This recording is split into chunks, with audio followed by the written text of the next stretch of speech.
안녕하십니까?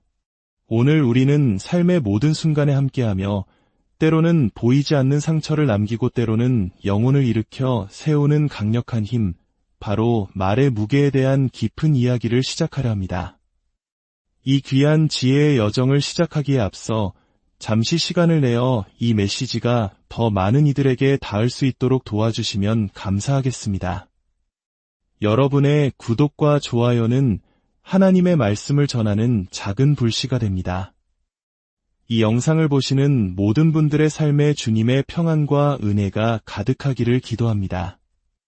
우리는 흔히 말보다 행동이 중요하다는 말을 듣고 자랐습니다. 처음 만나는 사람이나 새로 이사온 이웃을 대할 때 이 말은 분명 진리일 것입니다. 누구든 좋은 인상을 주기 위해 얼마든지 그럴듯한 말을 할 수 있으니까요. 그래서 우리는 그들의 행동을 유심히 지켜봅니다. 하지만 우리의 가장 깊고 친밀한 관계, 즉 가족이나 가장 친한 친구, 우리 삶의 중심에 있는 사람들과의 관계에서는 어떨까요? 그 관계 안에서는 말과 행동 중 어느 것이 더 무겁다고 단정하기 어렵습니다. 마치 저울의 양 끝에서 팽팽하게 균형을 이루는 것처럼 말의 힘은 행동 못지않게, 아니 때로는 그 이상으로 강력해집니다. 관계가 가까울수록 그들이 던지는 말 한마디 한마디는 더욱 큰 울림과 무게를 갖게 됩니다. 그 말들은 우리 삶의 좋은 쪽으로든 나쁜 쪽으로든 지워지지 않는 흔적을 남길 잠재력을 지닙니다. 누군가를 세워주기도 하고 무너뜨리기도 합니다. 용기를 주기도 하고 좌절시키기도 합니다. 영감을 불어넣기도 하고 깊은 상처를 입히기도 합니다. 친밀한 관계 속에서 말의 힘이 얼마나 대단한지 보여주는 놀라운 사실이 있습니다. 바로 하지 않은 말, 침묵 속에 잠긴 그 말들조차 한 사람의 인생 전체의 방향을 바꿀 수 있다는 것입니다. 제 경험에 비추어 볼 때 이웃이나 직장 동료가 하지 않았던 말 때문에 상처받았다고 고백하는 사람은 본 적이 없습니다. 하지만 저는 수십 명의 학생들, 청년들, 심지어는 결혼한 어른들과 노년에 접어든 분들까지 눈물을 흘리며 아버지에게 결코 듣지 못했던 한마디를 회상하는 것을 보았습니다. 평생을 바쳐서라도 듣고 싶었던 그 말, 사랑한다. 내가 자랑스럽다. 만약 이 말이 여러분의 마음속 무언가를 건드렸다면 그것이 당신의 경험이든 아니든 바로 이것이 말의 힘을 증명하는 것입니다. 입 밖으로 나오지 않은 말조차 한 사람의 인생 궤도를 바꿀 만큼 강력한 영향력을 지니니까요. 우리가 선택하는 말이 얼마나 중요한지를 이보다 더 극명하게 보여주는 것은 없을 겁니다. 결론은 간단합니다. 말에는 무게가 있습니다.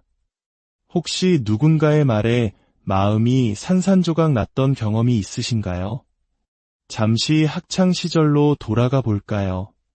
우린 그냥 친구로 지내자 이 말을 듣는 순간 세상이 무너지는 것 같지 않았나요?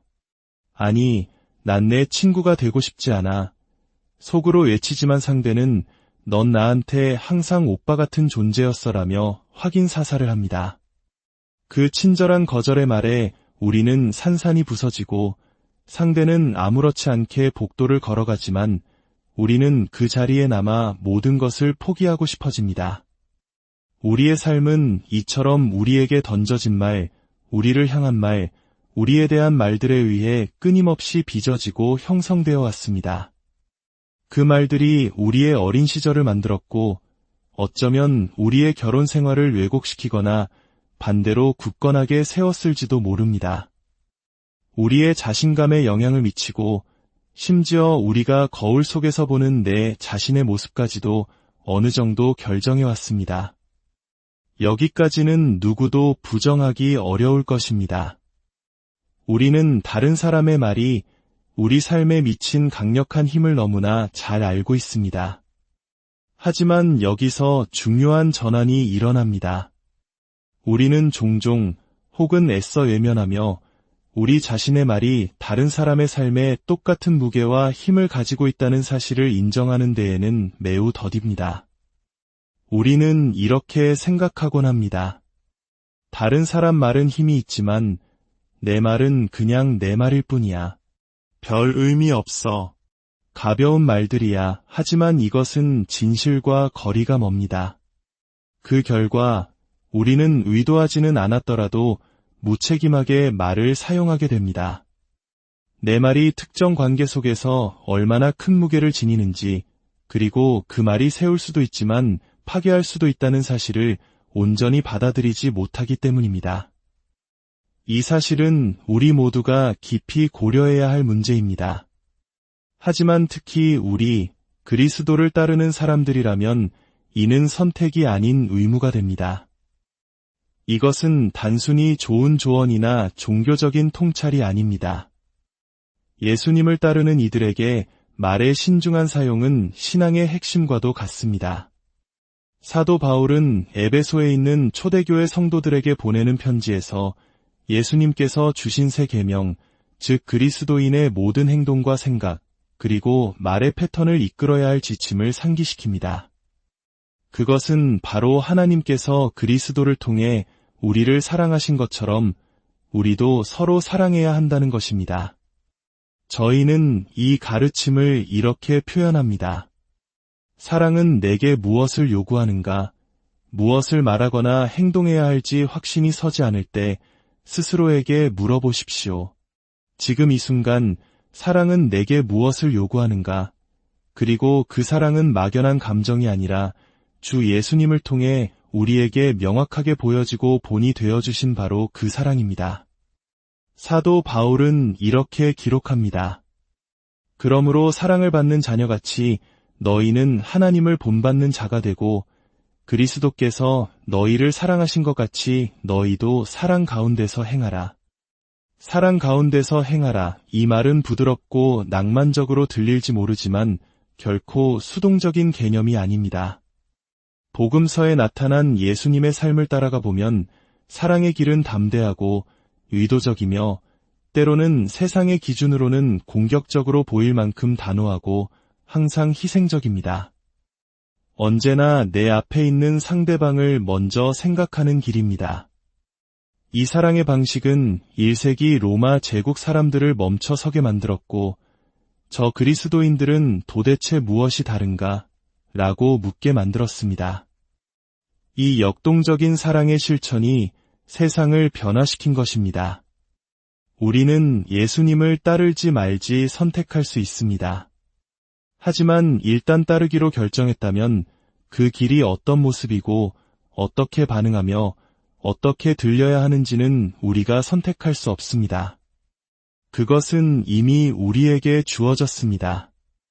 예수님께서 친히 그 길을 정하시고 우리를 위해 본을 보여주셨기 때문입니다. 바울은 이어서 말합니다. 그리스도께서 우리를 사랑하신 것 같이 사랑 가운데서 행하라. 그는 우리를 위하여 자신을 버리사 향기로운 제물과 희생제물로 하나님께 드리셨느니라. 이것이 바로 사랑의 모습입니다. 자신을 내어주는 것. 이제 바울은 위대한 사랑의 원리를 우리가 선택하고 사용하는 말에 구체적으로 적용합니다. 예수님을 따르는 삶이 어떤 소리를 내는지, 사랑의 길이 어떻게 들리는지를 보여줍니다. 에베소서 4장 29절의 말씀입니다. 아마 많은 분들이 들어보셨을 것입니다. 무릇 더러운 말은 너희 입 밖에도 내지 말라. 여기서 더러운이라는 단어는 원어에서 썩은, 악취가 나는이라는 의미를 가집니다. 마치 썩은 생선처럼 말입니다. 바울은 말합니다. 악취가 나고 혐오스럽고 상처를 주는 말이 마음속에서 솟구쳐 오를 때 너의 입을 문처럼 굳게 닫고 그 말들이 밖으로 나가지 못하게 막으라고 말입니다. 당신이 바로 그 문지기입니다. 우리는 종종 이렇게 변명합니다. 난 그냥 솔직했을 뿐이야. 하지만 솔직함에 대해 잠시 짚고 넘어갑시다. 솔직함이란 진실을 말하는 것입니다. 내가 하는 말이 진실인지 확인하는 것입니다. 하지만 솔직함이 머리에 떠오르는 모든 진실을 뱉어내는 것을 의미하지는 않습니다. 만약 당신이 눈에 보이는 모든 진실을 있는 그대로 말하고 다닌다면 당신 곁에는 친구도, 직장도, 어떠한 관계도 남아있지 않을 것입니다. 따라서 당신이 거친 말들을 내뱉고 솔직했을 뿐이라고 변명할 때 기억하십시오. 당신은 솔직한 것이 아니라 무례했던 것일 수 있습니다. 바울은 여기서 멈추지 않고 긍정적인 방향을 제시합니다. 오직 덕을 세우는 데 소용되는 대로 선한 말을 하여 듣는 자들에게 은혜를 끼치게 하라. 오직 이 말은 우리 그리스도인들에게는 선택의 여지가 없음을 의미합니다. 우리는 말을 선택해야 합니다. 어떤 말을 해야 할까요? 바로 다른 사람을 세워주는데 도움이 되는 말입니다. 우리의 말은 건물을 짓는 재료와 같습니다. 우리가 대화를 마치고 그 공사 현장을 떠날 때 상대방은 무너진 상태가 아니라 더욱 굳건히 세워진 상태여야 합니다. 그들이 더 나은 사람이 되어야 합니다. 하지만 이것이 말처럼 쉽지 않습니다. 왜냐하면 상대방을 세워주는 말을 하려면 내가 먼저 그 사람에 대해 배우는 학생이 되어야 하기 때문입니다. 그 사람에게 주의를 기울이고 그를 이해하려 노력해야 합니다. 인내와 노력이 필요합니다. 야고보서의 말씀처럼 듣기는 속히 하고 말하기는 더디 하라는 지혜가 필요한 순간입니다. 바울은 우리가 상대방의 필요에 맞춰 말을 선택하고 조정해야 한다고 말합니다. 솔직히 말해 저 역시 이 부분에서 자주 넘어집니다. 우리는 종종 상대방이 들어야 할 말이 바로 내가 하고 싶은 말이라고 굳게 믿기 때문입니다. 내가 하고 싶은 말을 쏟아내고 나면 속이 후련해지니 그것이 분명 상대방에게도 필요했을 것이라고 착각하는 것입니다. 부모로서 자녀의 방에 들어가 하고 싶은 말을 쏟아낸 뒤 20분 후에 다시 찾아가 사과했던 경험 다들 있으시죠? 우리는 상대방이 들어야 할 방식으로 필요한 말을 한 것이 아니라 내가 말하고 싶은 방식으로 내가 하고 싶은 말을 한 것입니다. 바울은 우리에게 성숙해지라고 입의 문지기 역할을 제대로 하라고 촉구합니다. 당신의 입에서 나오는 모든 말이 상대방의 필요에 따라 그를 세워주는 것이 되게 하십시오. 이것이 바로 예수님을 따르는 길의 핵심입니다. 기독교 신앙은 타인 중심적인 삶의 방향성을 가집니다. 이는 내 삶의 모든 것, 특히 나의 말이 나 자신이 아닌 타인의 필요를 우선해야 함을 의미합니다. 내가 하고 싶은 말을 해서 후련함을 느끼는 것이 아니라 상대방에게 진정으로 유익이 되는 말을 선택해야 합니다. 우리의 말이 듣는 사람들에게 은혜, 즉 선물이 되어야 한다는 것입니다. 물론 힘든 말을 해야 할 때도 있습니다. 하지만 기억하십시오. 사람들은 우리가 힘든 말을 할 때 그 의도가 우리 자신을 위한 것인지 아니면 상대를 위한 것인지를 본능적으로 합니다. 내용만큼이나 의도가 중요합니다. 상대방이 우리의 진심, 즉 그들을 위한 최선의 마음을 신뢰할 때 그들은 가장 듣기 힘든 말도 받아들일 수 있습니다. 자, 이제 오늘 이야기의 핵심인 첫 번째 원리로 넘어가겠습니다. 우리 모두가 가장 가까운 사람들과 대화할 때마다 작용하지만 쉽게 잊어버리는 원리입니다. 첫째, 모든 말은 동등한 무게를 갖지 않습니다. 더 구체적으로 말하자면 부정적인 말은 긍정적인 말보다 훨씬 더 무겁습니다. 다 함께 소리내어 말해볼까요? 부정적인 말은 긍정적인 말보다 훨씬 더 무겁다. 다양한 연구에 따르면 하나의 부정적인 말을 감정적으로 상쇄하기 위해서는 최소 5개에서 9개의 긍정적인 말이 필요하다고 합니다. 하지만 이것은 주로 비즈니스 관계에서의 연구 결과입니다. 제 생각에 결혼 생활이나 자녀, 부모님, 형제자매, 가장 친한 친구와의 관계에서는 그 비율이 20대 1, 어쩌면 50대 1이 될지도 모릅니다. 어린 시절을 돌이켜보면 우리가 부모님께 했던 수많은 말들은 거의 기억나지 않습니다. 하지만 부모님이 우리에게 했던 어떤 말들은 평생 잊히지 않습니다.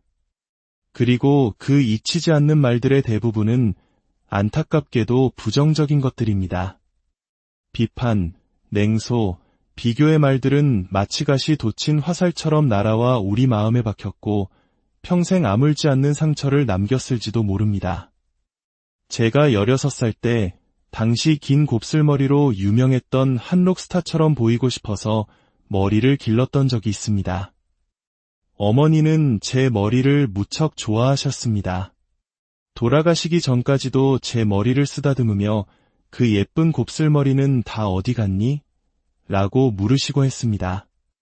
하지만 아버지는 제 긴 머리를 싫어하셨습니다. 계집애 같다고 말씀하시곤 했죠. 어느 날 머리를 짧게 자르고 집에 돌아왔습니다. 16살이었던 저는 현관에 서 있었고 아버지가 제게 다가와 이렇게 말씀하셨습니다. 저는 그 순간, 그 장소, 그 공기까지 기억합니다.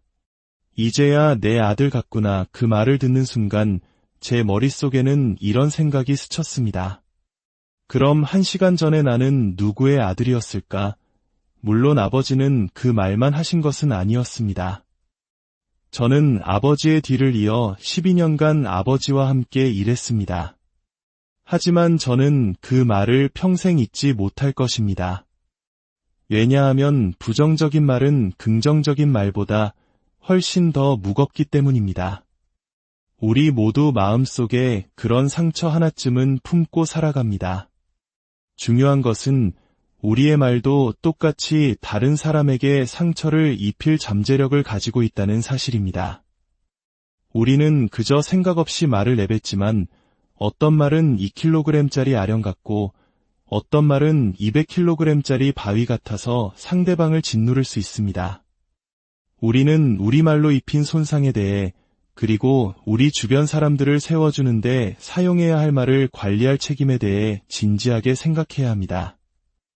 그러므로 우리는 의식적으로 긍정적이고 건설적인 말들을 쌓아가야 합니다. 특히 부모님들, 그리고 과묵한 아버지들께 말씀드립니다. 만약 당신이 말수가 적은 사람이라면 아마도 긍정적인 말보다 부정적인 말을 하는 것이 더 쉬울 것입니다. 하지만 당신의 교정이 자녀의 인생 방향에 긍정적인 영향을 미치길 원한다면 반드시 그 비율을 조정해야 합니다. 혹독한 말을 멈추라는 것이 아닙니다. 그 혹독한 말이 효과를 발휘하기 위해 수십 배의 긍정적이고 격려하는 말로 관계의 토양을 비옥하게 만들어야 한다는 뜻입니다. 풍자나 비꼬는 말은 자녀를 강하게 만들지 않습니다. 오히려 훗날 당신이 성인이 된 자녀와 연결되는 것을 더 어렵게 만들 뿐입니다. 당신의 자녀와 진정으로 연결되기를 원한다면 지금 당장 그만두십시오. 대신 긍정적인 말들을 쌓아 올리십시오. 그것이 당신에게 어색하게 느껴질지라도 말입니다. 기억하십시오. 이것은 당신에 대한 것이 아닙니다. 우리는 그리스도인이기에 당신의 자녀, 당신 앞에 있는 그 사람에 대한 것입니다. 누군가 좋은 것도 너무 많으면 탈이 난다고 말했습니다. 하지만 이 말은 우리의 말에는 적용되지 않습니다. 제가 아는 한 상담실에 앉아 제가 너무 많은 격려를 받고 자라서 인생이 힘듭니다. 라고 말하는 사람은 아무도 없습니다. 진심에서 우러나온 격려와 칭찬은 결코 과할 수 없습니다. 이제 스스로에게 2가지 질문을 던져보시길 바랍니다. 첫째, 나는 어디에서부터 노력해야 할까요? 둘째, 그리고 누가 내가 어서 그 노력을 시작하기를 간절히 바라고 있을까요? 누가 이 메시지가 당신의 한 귀로 들어와 다른 귀로 흘러나가 버리지 않기를 당신이 오늘 이 말씀을 진정으로 듣고 소화하기를 기도하고 있을까요? 사랑하는 성도 여러분, 무릇 더러운 말은 우리 입 밖에도 내지 맙시다. 오직 덕을 세우는 데 소용되는 대로 그 순간의 필요에 따라 선한 말을 하여 듣는 자들에게 은혜를, 선물을 끼치게 합시다. 이것이 바로 예수님을